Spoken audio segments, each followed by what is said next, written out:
What a wonderful world. Qu'est-ce qui vous rassemble?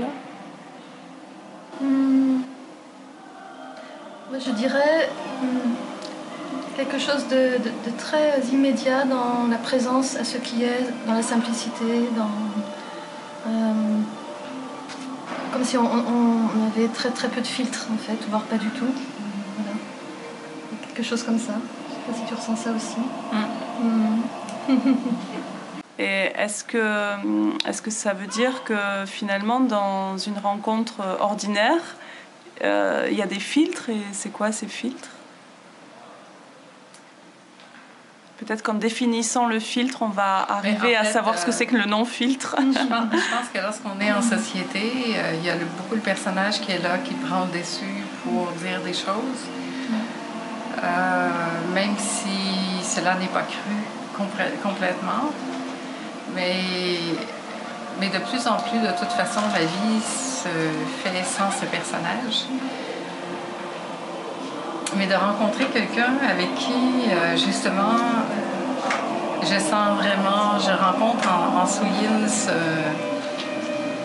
ce non-personnage, si on peut dire comme ça. C'est un peu limité dans les mots pour le dire, là, mais de juste être là et de sentir cette tranquillité profonde, cette tranquillité intérieure qui est là.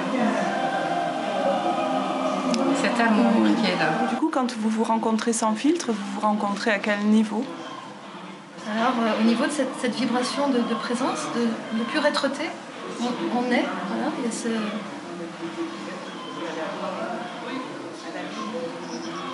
Là, des mots, c'est difficile, hein.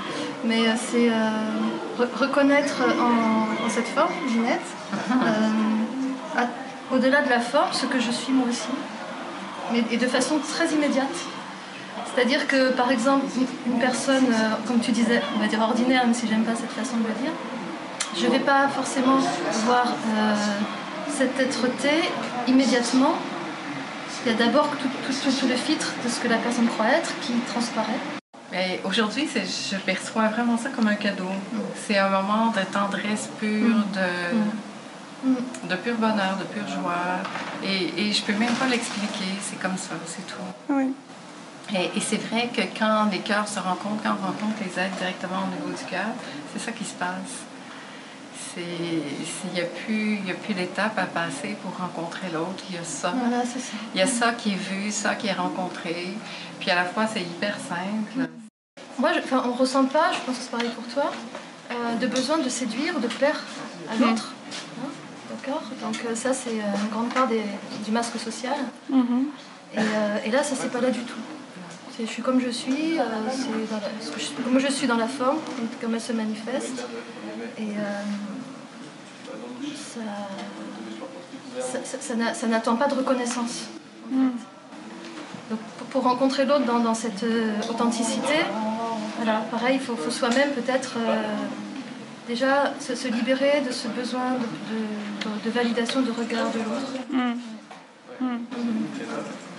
Pour moi, quelque part, on en parlait tout à l'heure, ça c'est le premier pas de la liberté, c'est être libre du regard de l'autre, Oui. du jugement de l'autre. Ouais.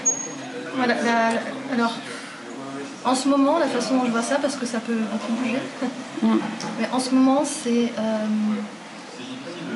ce que nous croyons être ne peut pas s'éveiller. Parce que ce que nous croyons être, ce personnage n'existe pas réellement. Donc, c'est comme imaginer qu'un personnage d'un film ou d'un livre réaliserait d'un coup qu'il est un personnage d'un livre. Ça, c'est pas possible. Et ce que nous sommes réellement est déjà éveillé. Donc, en fait, pour moi, l'éveil, aujourd'hui, ce serait juste voir ça. Reconnaître ça, ces deux aspects-là que je vais développer. Est-ce que Ginette, c'est... Pour moi, ça me paraît plus difficile de mettre des mots.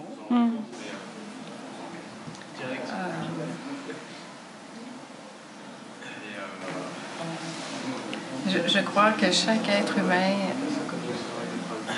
d'une certaine façon, est éveillé. Et pas d'une certaine façon, est éveillé.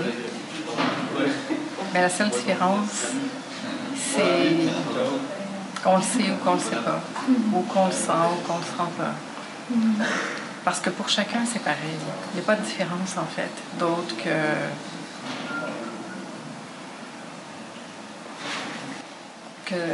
je sais même pas. Je ne saurais pas dire, pour vrai. C'est tellement simple, c'est tellement juste la vie, c'est tellement hors de tout concept qu'on peut mettre par rapport à ça. Et en fait, je ne sais pas si j'ai plus trop d'intérêt pour l'éveil. Parce que je trouve que c'est vrai que les gens cherchent beaucoup ça, mais pour moi, ça ne veut plus rien dire. Oui. Parce que c'est un idéal, c'est une idée, mais c'est pas la réalité. J'aime mieux la réalité d'ici, maintenant, on est là ensemble. Et ça, c'est super sympathique. Pour moi, ça se passe là. Ici, maintenant, pour moi, c'est ma seule réalité. Donc, parler d'un concept, d'une idée ou de... c'est devenu très difficile, finalement. Oui, tout à fait. Tendre vers l'éveil, c'est tendre vers quelque chose et passer complètement à côté de ce qui est là dans l'instant. Et en quelque sorte, l'éveil, c'est être là dans l'instant. Donc, on est dans un paradoxe, dans une impasse avec ça, quelque part. Et en même temps, on ne peut pas faire autrement, je le sais, que de tendre vers l'éveil. Donc, il y a peut-être juste à accepter que les choses sont comme ça, qu'on ne peut pas faire autrement que tendre vers ça, tout en restant détendu avec l'idée que si ça doit se produire, ça va se produire. Quelque chose comme ça. C'est peut-être ça. Ok. Merci. Merci à toi. The colors of the rainbow, so pretty in the sky, are also on the faces of the people passing by.